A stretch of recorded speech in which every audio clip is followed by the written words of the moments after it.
Hi, thank you so much for the invitation of this interview today. I'm very grateful for this opportunity. I'm Zhou Peijia, also Sila, from Hong Kong University of Science and Technology. I'm currently in the second year of my degree in Risk Management and Business Intelligence. My core modules include maths, finance, and etc. These modules lay the solid foundation of making analysis and provide me with insights of how to analyze content viewers' interest, portraits, etc. Though my major isn't highly related to the job that I'm applying for, I still think it brings valuable insights to me.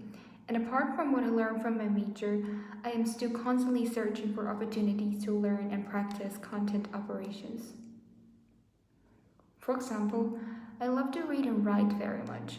I usually do a lot of reading in my spare time and make certain comments and reflections which lays a good foundation for my content output.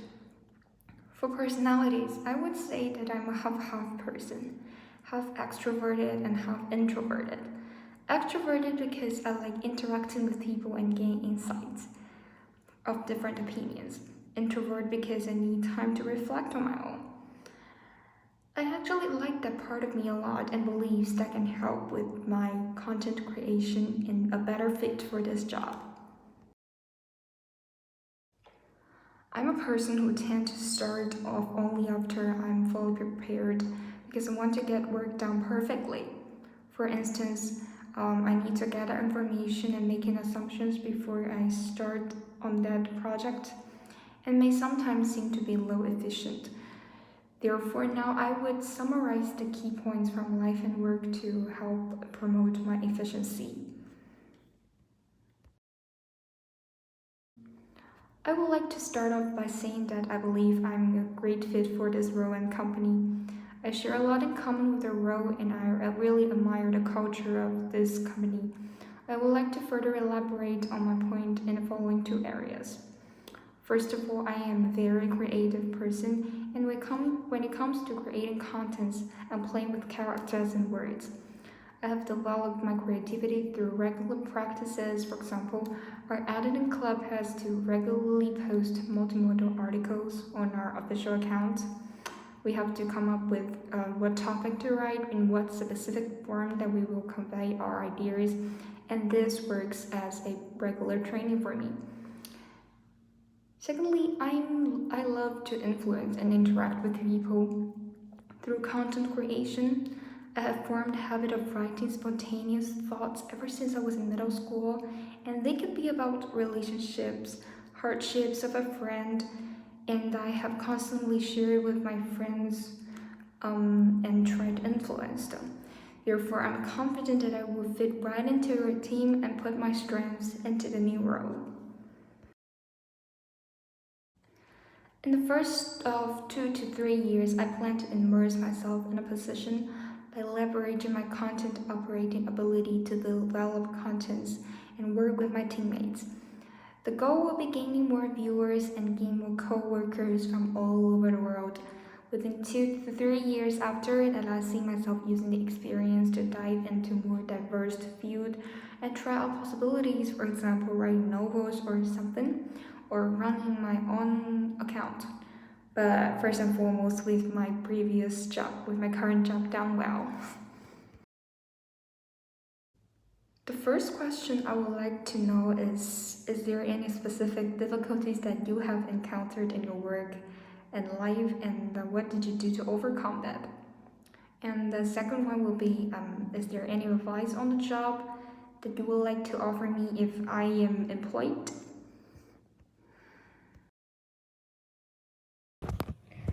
Well, I believe I can help to promote the content value and the things that it express, also the way it convey it, because I would say I'm quite experienced in this.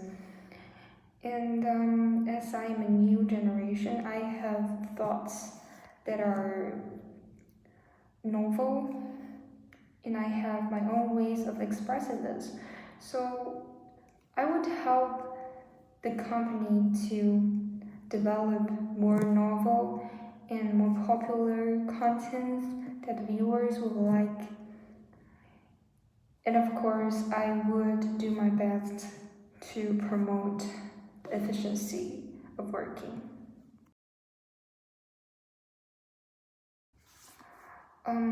First of all, I respect their own views because I really don't think that I can make everyone to like me. So it's common that there are people who don't like me. I don't need to deal with them. If I need to work with them, I don't need to really get them to like me because you see, you can work with people that you don't like. You don't need to take it personally because you are working on a project and it's not a personal deal. And even if it don't work out between you guys, it's okay. And then it comes to another kind of part because we all want to maintain a good relationship with our colleagues.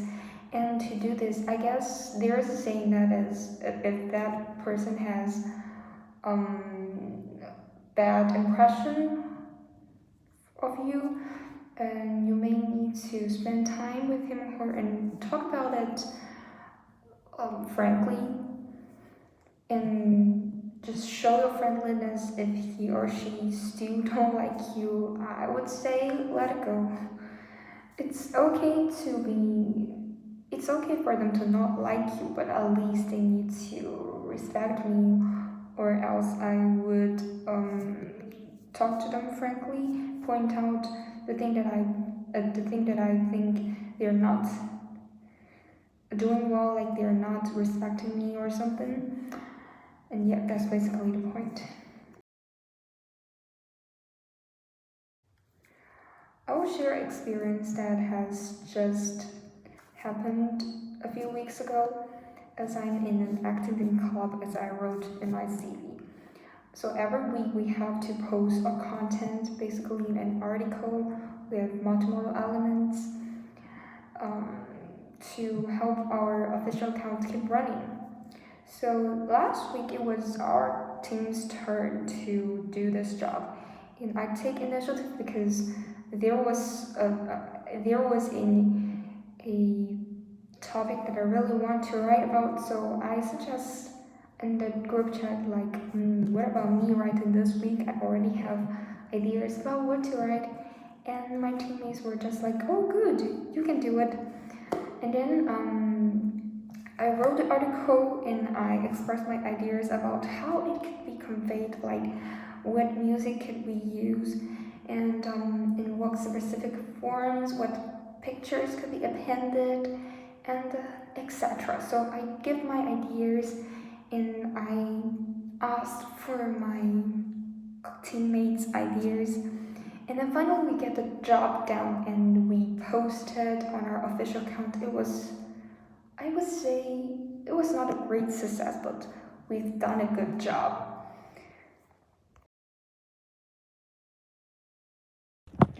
So for frustrations, then generally I would allow myself to pause for some time, to free my mind and spend time with something else that makes me feel safe and relaxed. You could say that is hide elsewhere. For example, listening to soft or joyful music, lie on bed and read novels. I think frustrations are hard to overcome in a short period of time, and it's okay if we want to hide ourselves in a safe place for some time because rushing may make things even worse. And if all of that about didn't work, I probably would just let my emotions out, like watch a bad ending movie and cry out loud, go to friends and express my bad feelings. I would allow myself to let my emotions out and then calm down gradually because I think it is really a process thing, and if you rush things it will only make things worse. And then when I am calm again, I'll go back to the thing that frustrates me and find solutions because I think that only that thing is solved or um, overcome that can I get through the whole thing because hiding doesn't work in the end. It was just working at the surface. It's not solving the core problem.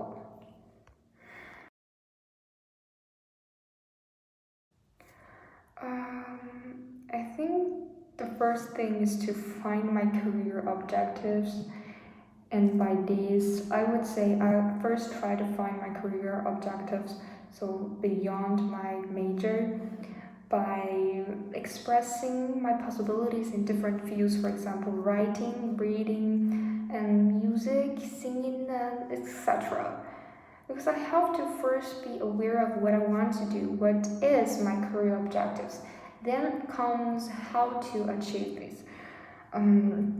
From my personal experience, first I joined an acting club because I want to see how far can I go and if I am quite capable of doing this content creation thing. And then after I joined a club, I think I actually done a pretty good job. Then I applied for this intern. And possibly later I will still apply for more intern in this field and try to work on accounts of myself and write more articles. Yeah. I will share experience that happens last semester. So last semester was spring semester. Before that, it was winter term. When winter term comes, I decided I will go back to mainland and reunite with my family. And then I make a promise with my friend in Hong Kong. She was actually a friend I made in Health 1010 course. And I promised her that once I got back, we will reunite and have dinner together. It was supposed to be like early February, but then COVID comes. So I didn't went back to Hong Kong, and so we lose contact gradually because we were busy with our own lives.